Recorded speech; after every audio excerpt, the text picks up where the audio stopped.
Thank you, Mr. Speaker.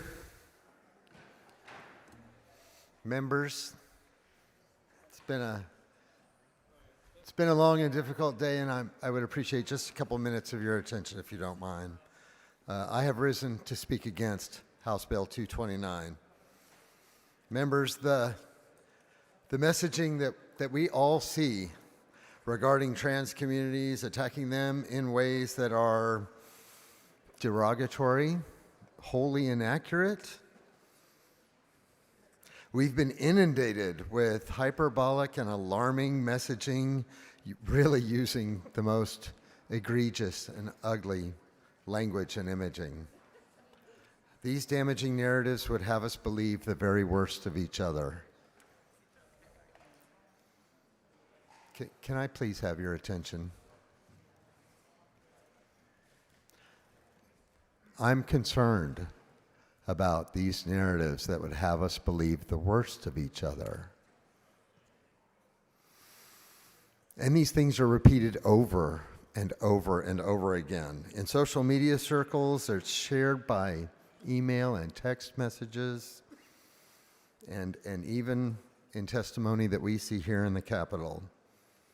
I have seen truly horrendous narratives repeated by elected officials. Y'all, these people are just humans trying to live their lives and pursue their own personal happiness. That's why I say that trans and intersex rights are human rights.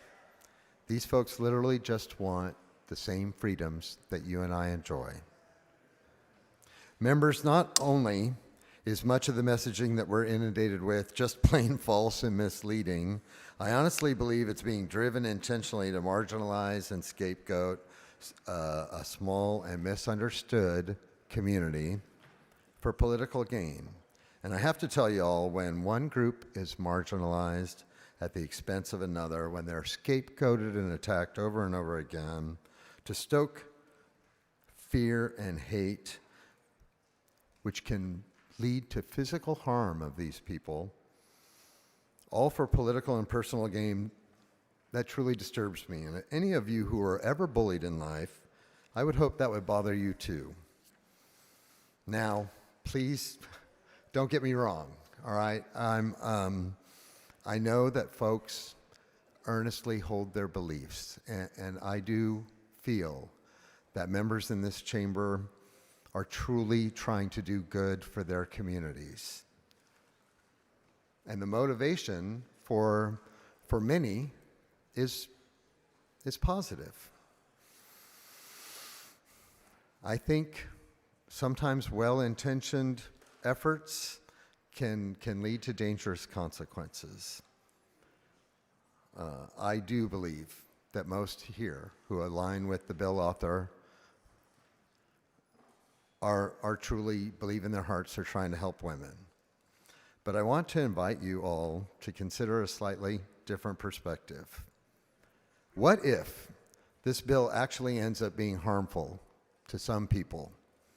Is it okay to hurt some people to save other people?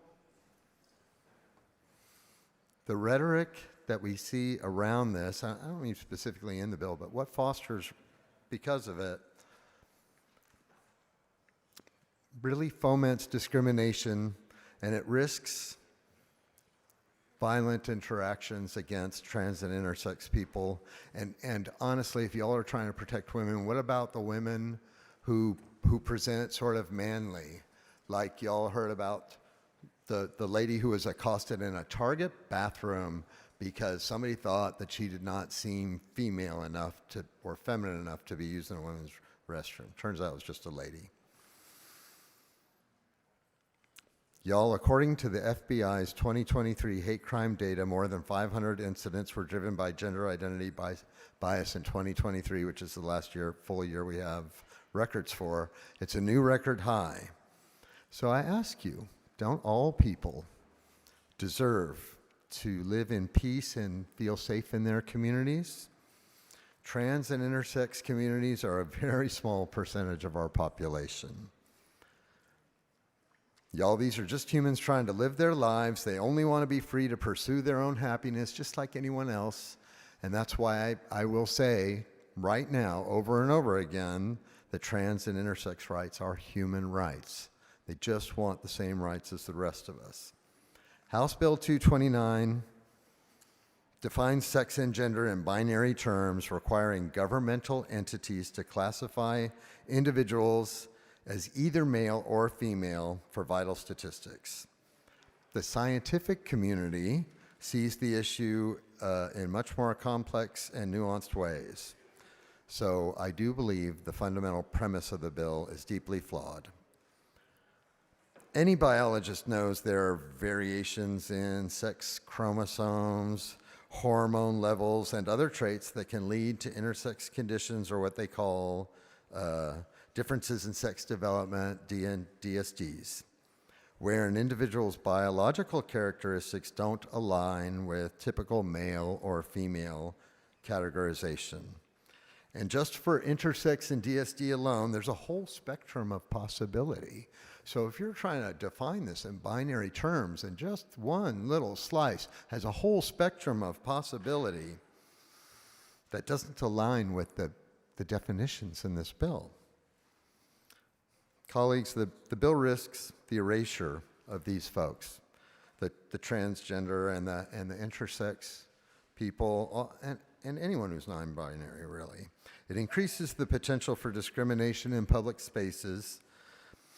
The fear and hate that's directed at these folks threatens their livelihoods, their fundamental rights to life, liberty, and the pursuit of happiness. So I'm just going to ask you, in your hearts, I know you have to take the vote you have to take, I get it. But ask yourself this question in your heart. Do you believe that all people, all humans, have the rights of life, liberty, and the pursuit of their personal happiness? Those are basic human rights. And that's why I say trans and intersex rights are human rights. Efforts like this bill rely on unsubstantiated claims portraying transgender individuals as dangerous threats in public spaces, but the actual data and statistics are really way different. And the truth is, if you want to protect women I'm not going to go there. No reliable data supports the arguments that transgender people commit violent crimes at a higher rate than cisgender men or women.